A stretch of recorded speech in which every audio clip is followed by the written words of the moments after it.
lot of these elements together: interactivity, user input, famous media properties, and of course a kind of fun practicality that made it a fascinating branding exercise that not only TV but even the web never could have imagined just a few years ago.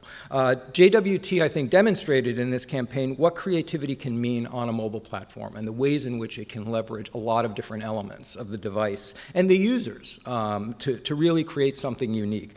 To address the creative possibilities on mobile, we have with us the Executive Creative Director at JWT, Eric Weisberg. He helped direct that project, along with many others. Eric oversees the largest creative group at JWT across both the digital and the CRM disciplines in particular. He works on JWT's second largest account. Band-Aid is a part of the Johnson & Johnson line of products. And one of the interesting things about Eric is that he comes into the creative world probably with the larger reputation on the print and TV side, but in fact he has considerable digital chops that he brings to it. He serves on the IAB advisory board. He also teaches at the New York School of Visual Arts. And today he's going to offer us a vision of what are some of the key necessities of being creative on this platform. Please welcome Eric Weisberg.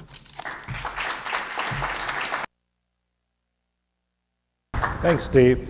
So let's see, we'll have a presentation up here any second. Thanks for having me here. I'm sorry the weather hasn't been cooperating enough for all of you. But I'm going to do less talk and more show today because I'm not very good at PowerPoint, and I also like talking about creative. So the presentation today is called Mobile Creativity, It's Not an Oxymoron. And I title it that because we have been in the dark ages and the stone ages of creativity on mobile especially, and I think the creative awakening is finally begun, and there's lots of great examples of brands doing fresh and innovative things, and we're going to look at a bunch of those today. So like he said, I'm Eric. I tweet at E. Weisberg.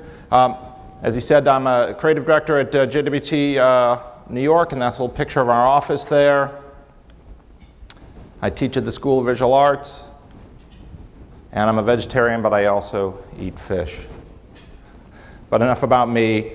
Let's talk about how mobile advertising that doesn't suck. And we're beginning to be friends here, I think, today. So let's have a couple of rules and my first rule is that mobile is not an idea. And you know, this is probably the thing that drives me the craziest about mobile, is that there is all of this talk about what people should be doing in mobile. And when people talk about that, they first start off with, well, you got to be spending, you know, 7%. If you're not spending 7% of your budget on mobile, you don't have this, you don't have that. And the truth is, I think the core thinking and the core discussion that's going on is that people should be in mobile, and that's true, but that doesn't get to solving the problem, which is how brands do fresh things.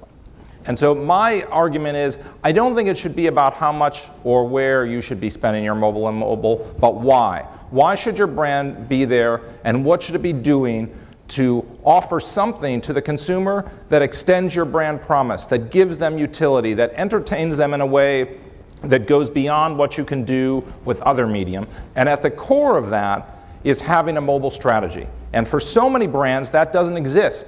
In fact, for big brands like Facebook, a true mobile strategy about putting mobile first didn't exist until 6 months ago, and every brand has really got to put that at the front and center. If you don't have a mobile strategy in 2013, I would argue you don't have a strategy at all. So talking about going beyond the 7% spend, the first idea I want to show you here is something that we did at JWT for one of our largest clients in New York, Macy's.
in large parts of the country. But most important of all, Martha Stewart and Peabody became the nation's shopping buddies. So that's Macy's. I'm really proud of the work that we did at Macy's. There's a couple of things I think to be learned from this. One, it takes the brand promise, the magic of Macy's, all of the celebrities that are behind the products there, and it brings that to the consumer in a way they had never gotten it before. It's also an idea that goes well beyond what mobile had been previously thought of doing. So it really changed the shopping dynamic for consumers. Every single person that works in those stores was charged with learning how to use that and getting people to learn how to use it as consumers and sort of creating a long-term dynamic. You know, QR codes have long been sort of bashed, heralded. I think the truth about QR, and you see it used here, is that there's usually crap on the other end of QR, and you click one of those things and you're like, damn it, why did I do that again? And you go into Macy's and you know that there's quality content on the other end of that, and the QR code is the best way for them to get there. So it's not that QR codes are good, bad, indifferent. It's how you use them and what's on the other end of them. And in this case, it was a great idea that went beyond just the fact that it was mobile. I don't think you talk about mobile in 2013 without talking about Nike Fuel Band. Fuel Band is this, I think what we're going to see is the future of what a lot of brands are going to start to do, is that mobile itself will not be the idea, but it will be the conduit for how you interact with it. Here's an example of true innovation in mobile overall, and the question is, people say, is it a product, is it mobile? I would argue that Fuel Band is meant for Nike to test the idea of owning a new place for mobile, which is your wrist, something that a lot of brands haven't cracked. But bigger than that, I think it's an innovation that's really meant to drive shoes, not necessarily to sell fuel bands alone. And I think that's why you can't talk about mobile in 2013 without having to look at what they've been up to.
Poor Lance.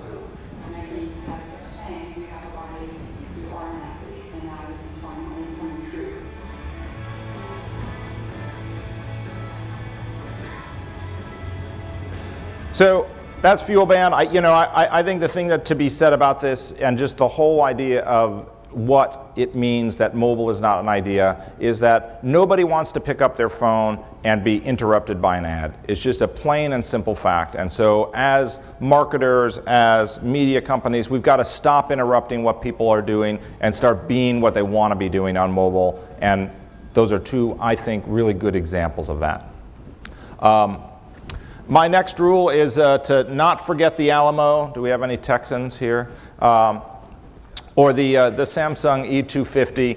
And here's a picture of the beautiful Samsung E250. I'm sure no one in this room has a Samsung E250. You've long given them up for iPhones or Android devices, or I'm sure there are a few BlackBerry holdouts in the room here today still too. But this is the #1 selling phone in most of the world, or in a lot of the world, in South Africa in particular, in a lot of parts of India.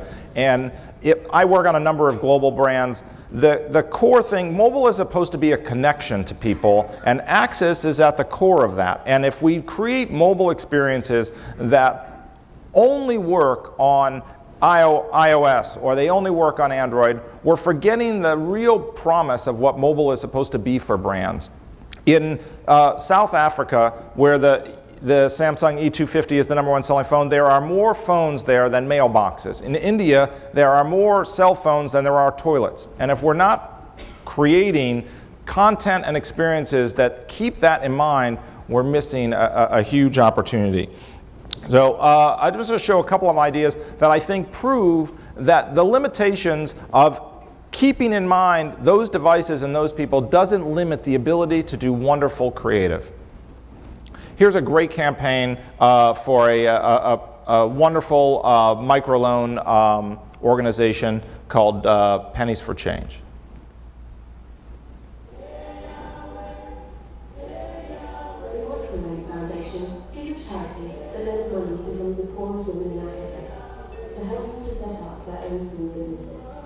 Our campaign is called Pennies for Life, and this year we staged a unique live event.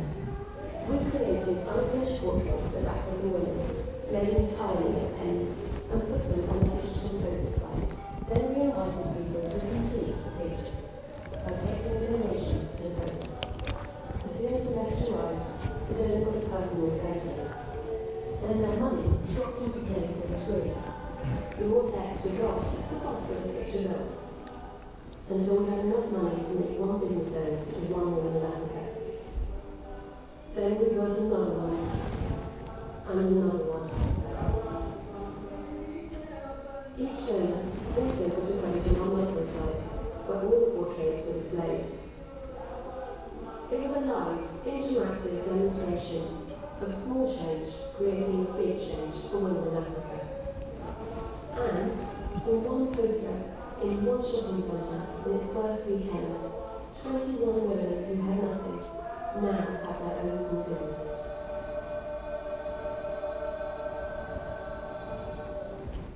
So I don't know how many of you have seen that idea. I love that idea because I think it really, you know, is it out of home? Is it mobile? You don't really know, but it's something that's so simple, yet it uses mobile in a way that it just doesn't work without it. You know, I know a lot of you were probably at CES, you know, as I was, and the whole talk was about transmedia ideas and this idea that all of the screens are going to be in sync and what technology it ought to require for everybody to have those things which we're now using independently be in sync with one another. Maybe it doesn't take any technology at all, it just takes an idea that puts them in sync, and I think this is a wonderful example of that. The next campaign we're going to look at is something from Coke, and they did this for the Olympics. I think this is another great example of how great mobile ideas don't keep anybody out of the fun.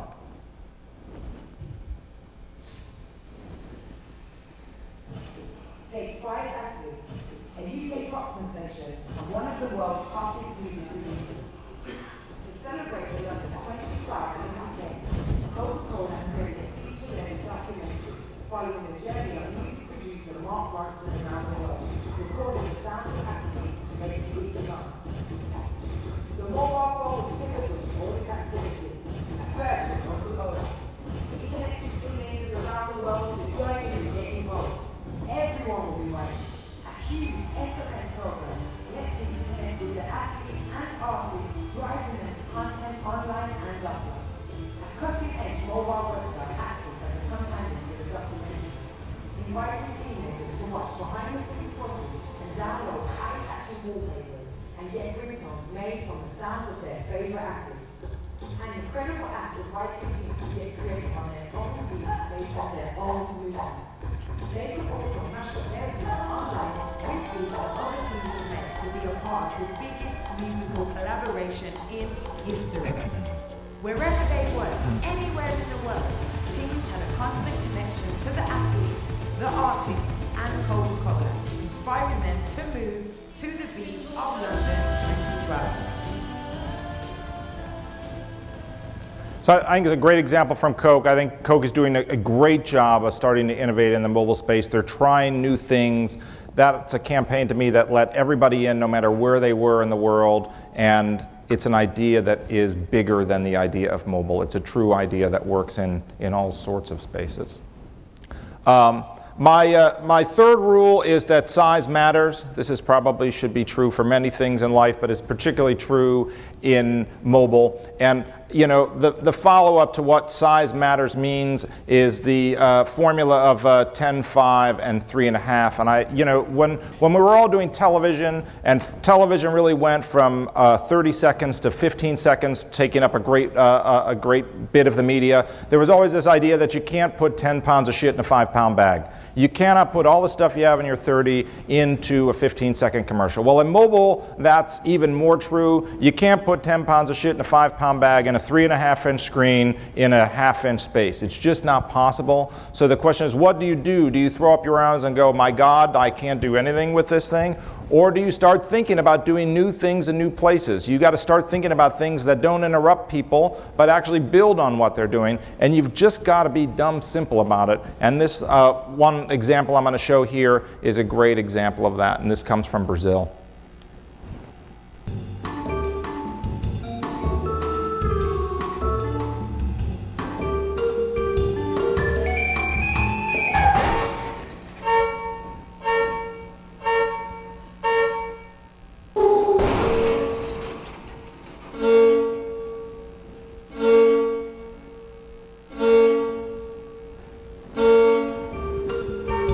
So just wonderfully simple. It's not trying to jam their television spot into a mobile screen. It's not trying to create some experience that they built on YouTube and put it in here. It's its own experience for its own place, and it's just so wonderfully simple. And I think that's what we've got to be using these mobile ad units for. And they'll be really rewarding, and people will want to play with them.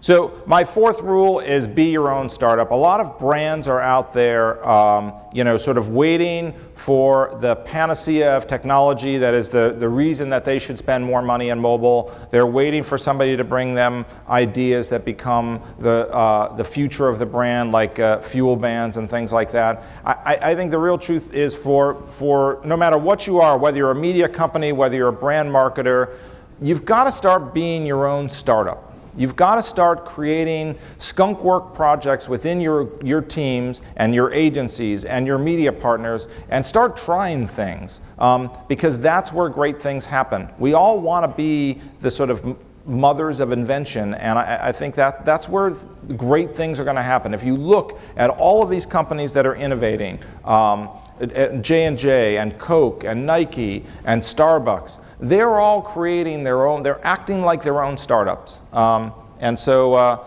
one of the examples I like to use here is the way that we came up with the magic vision idea for Band-Aid that Steve was talking about. And I'll show you this case here, and then I'll talk a little bit about what we did differently to sort of bring this to life.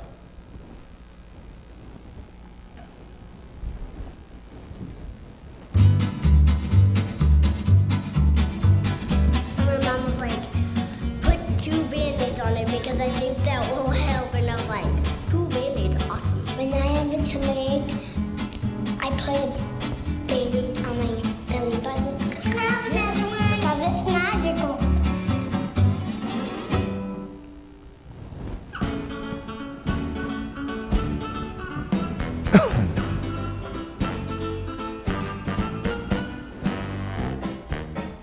First, put on your Band-Aid brand Muppets bandage. Then scan your bandage with your iPhone or iPad. Ooh, hi-ho, Kermit the Frog here, feeling blue, not for long. Then you're ready to start the show. Why are You can there even so swing many Kermit. songs about rainbows? My favorite Muppet is Miss Piggy because she's so girly. Miss Piggy wants you to take a picture. No, I'm not feeling well. Well, I'll take care of that. It's time to take a picture of me. Gonzo does a wacky stunt. He came out of the rocket and then he got stuck on the glass. I'm shaking Gonzo.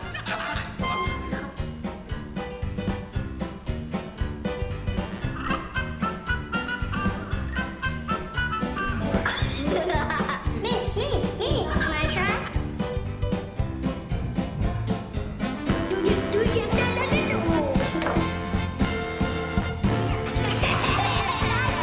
My turn.